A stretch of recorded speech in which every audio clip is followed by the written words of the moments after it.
एक टाइम था जब ये कंपनी अकेले इतना पैकेट मिल्क दूध बेच रही थी कि मार्केट का 54% शेयर इसके कब्जे में था। मुकाबला करने वाली कंपनीज भी इससे काफी परेशान थी। ये कंपनी अकेले 10 बिलियन से ज्यादा रेवेन्यू जनरेट कर रही थी, लेकिन फिर सिर्फ एक खबर आई और जिस ब्रांड पर करोड़ों पाकिस्तानियों ने सालों तक भरोसा किया था, वो भरोसा सिर्फ कुछ घंटों में टूट गया। जो ब्रांड कभी पाकिस्तान की डेयरी इंडस्ट्री का बादशाह था, आज 2% से भी कम मार्केट शेयर पर सिमट चुका है। सवाल ये है, दूध का बिजनेस कभी रुकता नहीं है, लोग चाय पीना कभी नहीं छोड़ते, लेकिन फिर हलीब के साथ क्या हुआ? क्या सिर्फ नए ब्रांड ने इसे हरा दिया या इसके पीछे कोई ऐसी कहानी छुपी है जिसके बारे में बहुत कम लोग जानते हैं? ग्रोबिस की वीडियो में एक दफा फिर खुशामदीद।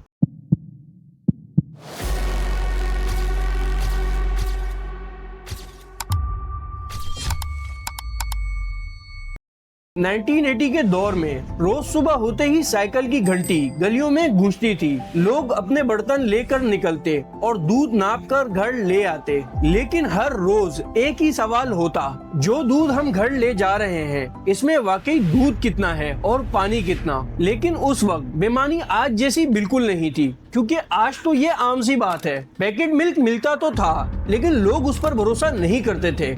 उनका मानना था ये लूटने का एक नया जरिया है, और हकीकत भी कुछ ऐसी ही थी, क्योंकि पैकेट मिल्क में कोई एडवांस बैक्टीरिया मारने की टेक्नोलॉजी नहीं थी। ऐसे में मियां मोहम्मद इलियास चौधरी ने फैसला किया, पैकेट मिल्क को मॉडर्न टेक्नोलॉजी और सेफ्टी के साथ बनाया जाए। उन्होंने 46 मिलियन रुपए के सरमाए और थोड़ी सी सरकारी मदद से चौधरी डेयरीज लिमिटेड की बुनियाद रखी, और कौसर के करीब भाई बन्नू में 32 एकड़ पर उनका पहला प्लांट कायम हुआ और अपना पहला प्रोडक्ट हलीब पैकेट मिल्क लॉन्च किया। उस जमाने में पाकिस्तान में 20 से ज्यादा डेयरी प्लांट्स पहले ही मौजूद थे, लेकिन वो सब पुरानी यूरोपियन टेक्नोलॉजी इस्तेमाल कर रहे थे, जिस वजह से दूध जल्दी खराब हो जाता था। इलियास चौधरी ने वहाँ एक बहुत बड़ा देसी वैक्यूम पहचाना। उन्हें समझ आ गया था कि यहाँ के लोगों को पतला दूध नहीं पसंद, बल्कि गाढ़ा मलाईदार दूध चाहिए, जो चाय में रंग और जायका दोनों दे। हलीब ने पाकिस्तान में दूध के निजाम को 2 वजह से बदला।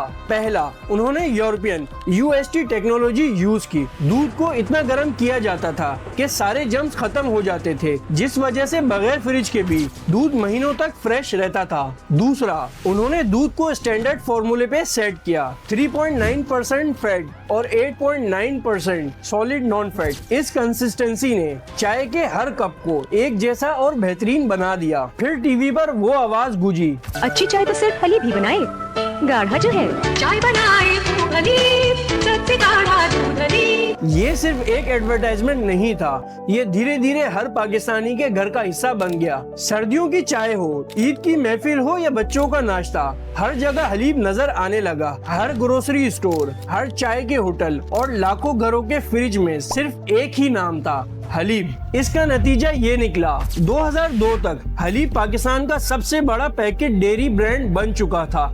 इतनी मकबूलियत मिली कि 2004 में चौधरी डेयरी लिमिटेड ने अपना नाम बदलकर हलीब फूड लिमिटेड रख दिया। लेकिन हलीब को ये बात नहीं पता थी, जिस भरोसे को बनाने में उसे सालों लगे, उसे तोड़ने के लिए सिर्फ 2 घंटे की खबर ही काफी थी।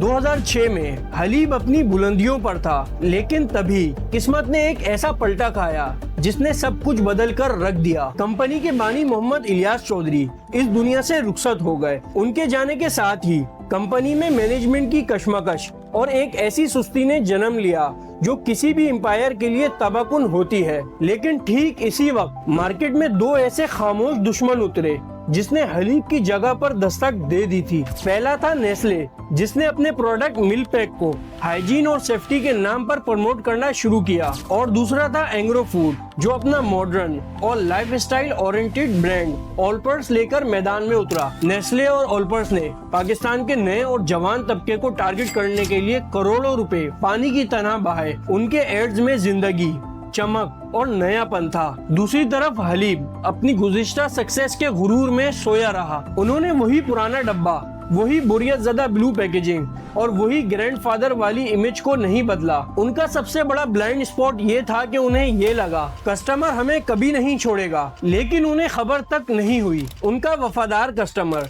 चुपके से उन कलरफुल और मॉडर्न डब्बों की तरफ शिफ्ट हो रहा था। एक तरफ पुराना राज था और दूसरी तरफ वक्त के साथ बदलने वाली सोच। हलीब ये समझने में नाकाम रहा कि कॉर्पोरेट दुनिया में आज की कामयाबी कल की गारंटी नहीं होती। हलीब के पुराने बोर्ड ने कॉम्पिटिटर्स का मुकाबला सिर्फ व्हाइट मिल्क में रहकर करने के बजाय दो बहुत बड़ी गलतियां की, जिन्हें हिस्ट्री में फटल एरर कहा जाता है। पहली गलती, डिवर्सिफिकेशन। हलीब ने अपना कोर बिजनेस बचाने और उसे मॉडर्नाइज करने के बजाय हर जगह हाथ मारना शुरू कर दिया। उन्होंने जूस के लिए ट्रोपिको, फ्लेवर मिल्क के लिए कैंडी अप, लस्सी के लिए लबान और सस्ते टी व्हाइटनर के लिए डेली क्वीन और ऑलमेक जैसे ढेरों नॉन कोर प्रोडक्ट लॉन्च कर दिए। इसका नतीजा ये निकला कि कंपनी का सारा फोकस, उनकी टीम की तवज्जो और उनका भारी भरकम इन्वेस्टमेंट इन नाकाम या कमजोर प्रोडक्ट में फंस गया। इस चक्कर में उनका असल कोर व्हाइट मिल्क बिजनेस, जो उनकी पहचान था, धीरे धीरे कमजोर और बेरंग होने लगा। और दूसरी गलती थी दी डेबिट ट्रैप। कॉम्पिटिटर्स का मुकाबला करने के लिए उन्होंने 2008 के ग्लोबल रिसेशन के दौरान भारी मिकदार में कमर्शियल लोन्स लिए। मार्जिन कोलैप्स हो रहे थे और कंपनी कर्जे के उस खतरनाक जाल में फंस गई थी जहां से निकलना मुश्किल था। लेकिन सबसे बड़ा झटका तब लगा जब उन्होंने अपनी ही सप्लाई चेन के साथ खिलवाड़ किया। फार्मर से डायरेक्ट दूध लेने के बजाय उन्होंने मिडलमैन यानी दूधियों पर रिलाय करना शुरू कर दिया। इसका सीधा असर रॉ मिल्क की क्वालिटी पर पड़ा, जो वक्त के साथ साथ खराब होने लगी। एक तरफ कर्जा बढ़ रहा था और दूसरी तरफ क्वालिटी गिर रही थी। हलीब अब अपनी ही गलतियों के बोझ से दबने लगा था। लेकिन इस कहानी का सबसे बड़ा और खतरनाक झटका अभी बाकी था। दिसंबर 2026 में एक ऐसी खबर आई जिसने पूरे पाकिस्तान में एक खौफ का माहौल पैदा कर दिया। पंजाब फूड अथॉरिटी PFA ने एक ऐसी रिपोर्ट जमा कराई जिसमें दावा किया गया कि हलीब मिल्क में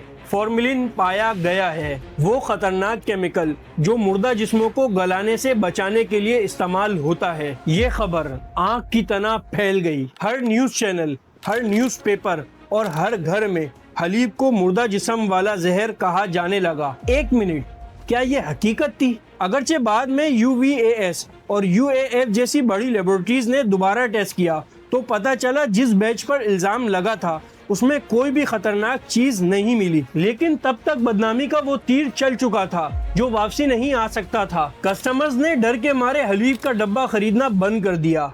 शॉपकीपर्स ने अपनी दुकानदारी बचाने के लिए हलीब का माल अपनी शेल्फ से उतार कर फेंक दिया। मार्च 2017 में सुप्रीम कोर्ट ने बाकायदा टेस्ट के बाद हलीब को 100% सेफ और फिट फॉर ह्यूमन कंजप्शन करार दिया। लेकिन तब तक चुड़िया खेत चुक चुकी थी। कस्टमर का भरोसा जो सालों में बनता है वो एक ही पल में मिट्टी में मिल चुका था। ब्रांड के पास मार्केटिंग के लिए बजट नहीं बचा था। टीवी से ऐड गायब हो गए और हलीब जो 54% मार्केट शेयर पर हुकूमत करता था वो गिरकर अचानक 2% से भी कम पर आ गई। एक एम्पायर जो एक खबर की वजह से रातों रात खामोश हो गई। हलीब फूड को बाद में मेगा कॉन्ग्लोमरेट ने एक्वायर किया, उनके भारी कर्जों को खत्म किया और उन्हें एक दोबारा डेब्ट फ्री कंपनी बनाया। मगर वो पुरानी पहचान, वो चाय बनाने का ख्वाब, हलीब वाली लेक्सी हमेशा के लिए दफन हो गई। हलीब की ये दास्तान कॉर्पोरेट दुनिया का सबसे बड़ा सबक सिखाती है। नंबर 1 बनना अलग बात है और नंबर 1 बने रहना बिल्कुल अलग। ग्रोबिस की ये वीडियो पसंद आए तो चैनल जरूर सब्सक्राइब करें। मिलते हैं नेक्स्ट वीडियो में।